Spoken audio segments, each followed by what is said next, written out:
Look, I know it's not Christmas yet, everyone, but it is sure hard to escape about this time of year. Its shadow looms over everything we do this month.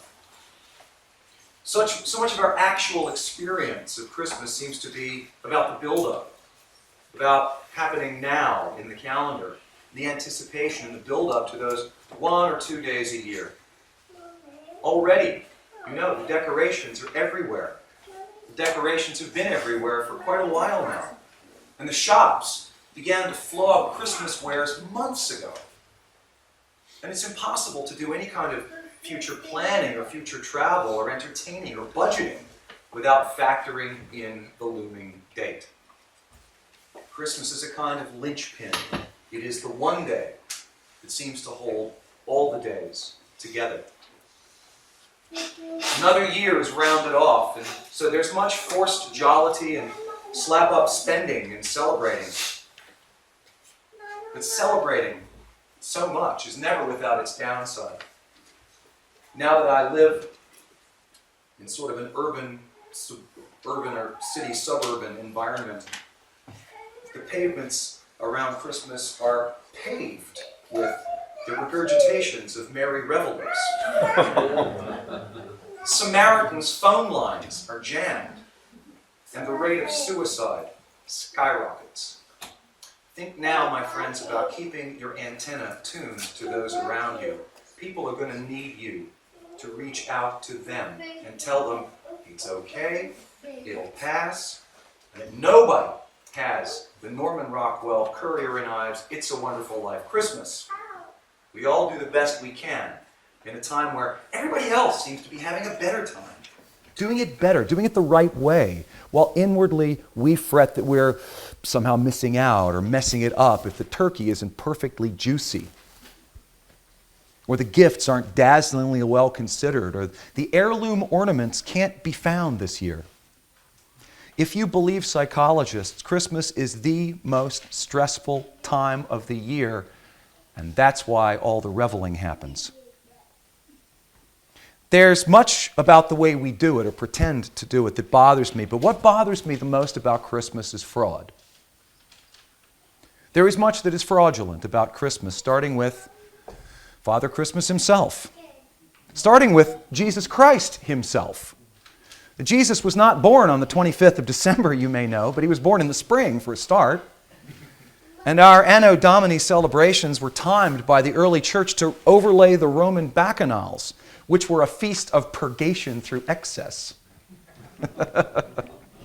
Fraud, like sleigh bells, is in the air, the most widespread of which is the fiction that Christmas is experienced more or less the same by all in a kind of Woolworth's TV commercial ad fantasy where Gran and Gramps are there, there's turkey, there's gifts and stuff, and everybody gets along and it's all lovely.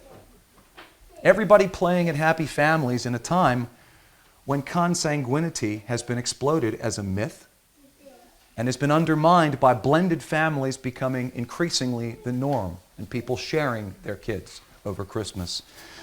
God, no wonder there are so many suicides when there's that much expectation combined with that harsh a reality. So we might well ask this question. Where is the sacred at this sacred time? What has always stuck in my craw, as we used to say, is the fraud we perpetrate upon children. Lying to them about Father Christmas for years until they get to be 10 or so and work it out. I have never been able to reconcile, and I know I'm strange or else I wouldn't be up here doing this. I've never been able to reconcile myself to lying to my own children regularly about this. We don't even do it that well. I mean, how transparent must the fraud be if a 10-year-old can work it out?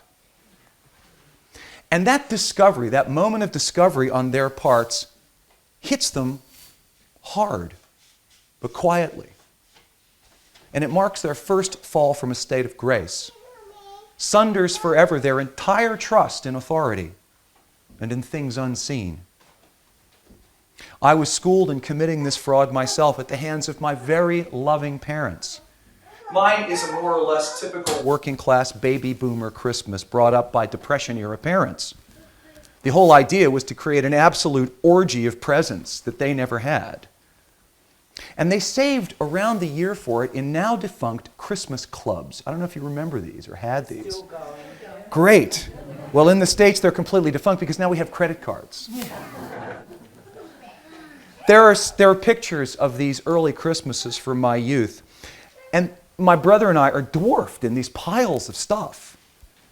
And yet if you look beyond the gifts, as I can, because it's not the gifts anymore that I look for, at the environs of the living room and the dining room chairs needed recovering. The carpet was threadbare, and in the corner was a stereo my father had home built out of plywood and recycled parts he liberated from work.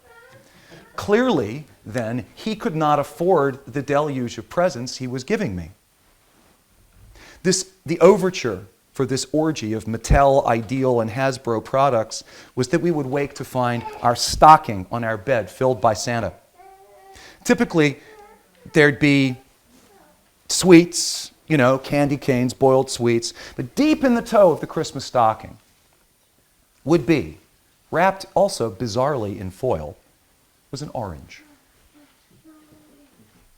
You have to envision this. So, you get the stocking, you dig through it, there's all sorts of stuff.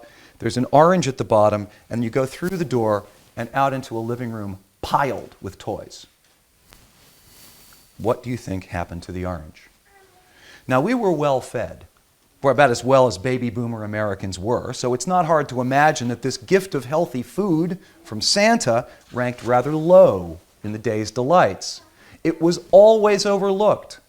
It was hardly ever eaten, and sometimes it was left on the dresser to wither as we got on with stuffing ourselves with holiday treats. So even after I worked out that there was no Santa, or rather that Santa was my dad, I asked them not to give me the orange because of the waste, but actually because it took up room in the stocking that could usefully be filled with, Hot Wheels or G.I. Joes. Now, my father would always say, he'd look at me and he'd go, I don't know anything about it. He'd say he didn't know anything about it. It wasn't him, it was Santa. And the sock and the orange and the increasingly tiresome insistence that Santa was responsible for the gifts, and not him, not his hard work, not his frugal savings, but Santa. This rather fey story continued for decades. Even when I was at university, the stocking would show up with an orange from Santa. Even when I was sleeping in my old room between apartment leases, there would be the sock and the orange in it, insistent and enduring and baffling. Even when I moved overseas and had kids of my own, Santa would still always send me something, channeled bizarrely through some strange logistics chain through Baltimore, through my parents and over to me in the UK.